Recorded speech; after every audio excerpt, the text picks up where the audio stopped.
আলহামদুলিল্লাহ আলহামদুলিল্লাহি আলহামদুলিল্লাহি ওয়াহদা ওয়া সালামুন আলা ইবাদিহি আল্লাযীনা ইসতাফা আম্মা বাদ।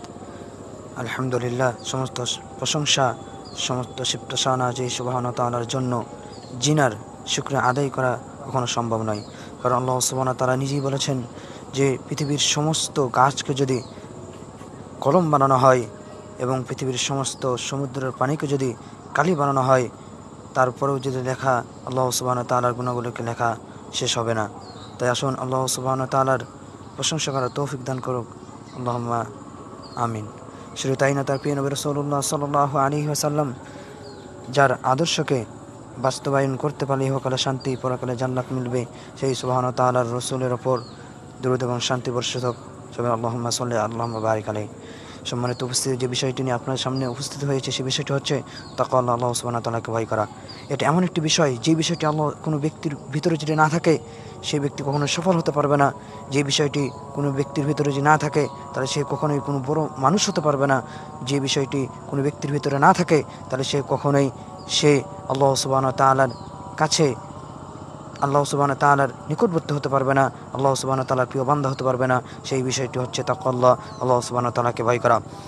তাই আসুন আল্লাহ সুবহানাহু ওয়া তাআলাকে ভয় করতে হবে। আল্লাহ সুবহানাহু ওয়া তাআলা তার প্রিয় কোরআন মাজিদে বলছেন, ইয়া আইয়ুহাল্লাযীনা আমানুত্তাকুল্লাহা হাক্কা তুকাতিহি ওয়া লা তামুতুন্না ইল্লা ওয়া আনতুম মুসলিমুন। হে ঈমানদারগণ, হে আমার বান্দা, হে আমার আদম জাতি, হে আমার মুমিন বান্দারা, তোমরা আল্লাহ সুবহানাহু ওয়া তাআলাকে ভয় করো, ভয় করার মতো ভয় করো। এখানে ভয় করার মতো ভয় করা মানে হচ্ছে তিনটি বিষয় থেকে বিরত থাকা। এক নাম্বার হচ্ছে সব ধরনের গুনাহ থেকে বেঁচে থাকা। দুই নাম্বার হচ্ছে সব ধরনের ছোট এবং বড় গুনাহ থেকে বিরত থাকা। তিন নাম্বার হচ্ছে সর্বদাই আল্লাহ সুবহানাহু ওয়া তাআলাকে ভয় করা। এবং তিন নাম্বার হচ্ছে আল্লাহ সুবহানাহু ওয়া তাআলাকে সর্বদাই রাজি খুশি করে আল্লাহ সুবহানাহু ওয়া তাআলার ইবাদত করা। এখন কেউ বলতে পারে যে আমার ভিতরে তাকওয়া আল্লাহ আছে, কিন্তু সে দেখা যায় সে বিড়ি খায়। সে বলে যে আমার ভিতরে তাকওয়া আল্লাহ আছে, সে দেখা যায় সে মানুষের টাকা মেরে খায়।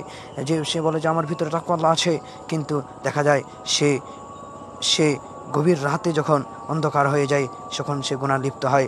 আল্লাহ সুবহানাহু ওয়া তাআলা বলেছেন, আলাম তারা আলাম বিআন্নাল্লাহ ইয়ারা, তোমরা কি দেখো না যে আমি তোমাদেরকে সব সময় দেখতেছি। যখন আদম বান্দা যখন রাত গভীর হয়ে যায় তখন সে যখন গুনাহ করতে বসে সে কখনোই ভাবে না যে আল্লাহ সুবহানাহু আমাদেরকে দেখতেছেন। আল্লাহ সুবহানাহু ওয়া তাআলা বলতেছেন, হে আদম বান্দা, আমি তোমাকে সব সময় দেখতেছি। আল্লাহ সুবহানাহু ওয়া তাআলা বলতেছেন যে আমাদের আদম বান্দাকে আমি সব সময় দেখি। আল্লাহ সুবহানাহু ওয়া তাআলা রাসূল থেকে হাদিস বর্ণিত আছে, রাসূল সাল্লাল্লাহু আলাইহি ওয়াসাল্লাম বলেছেন, ইয়া আইয়ুহাল্লাযীনা, আল্লাহ সুবহানাহু ওয়া তাআলা রাসূল বলেছেন, ইত্তাকিল্লাহ হাইসুমা কুনতা ওয়াত্তাবিস সাইয়্যাতাল হাসানা তামহুহা খালিকুন নাস বিখুলকিন হাসান। আল্লাহ সুবহানাহু ওয়া তাআলা রাসূল বলতেছেন যে তোমরা যেখানে থাকো না কেন আল্লাহ সুবহানাহু ওয়া তাআলাকে ভয় করো এবং একটু ভালো কাজ করো, একটি খারাপ কাজ করো, একটু ভালো কাজ করো, কারণ সেই ভালো কাজটির দ্বারাই খারাপ কাজটি মিটে দেয়। তার মানে বুঝে আমরা যেখানে থাকি না কেন আল্লাহ সুবহানাহু ওয়া তাআলাকে ভয় করতে হবে এবং আল্লাহ সুবহানাহু ওয়া তাআলাকে ভয় করেই ইহকালে শান্তি, পরকালে জান্নাত লাভ করতে হবে। তাই আসুন আল্লাহ সুবহানাহু ওয়া তাআলাকে ভয় করার তৌফিক দান করুন, আমিন।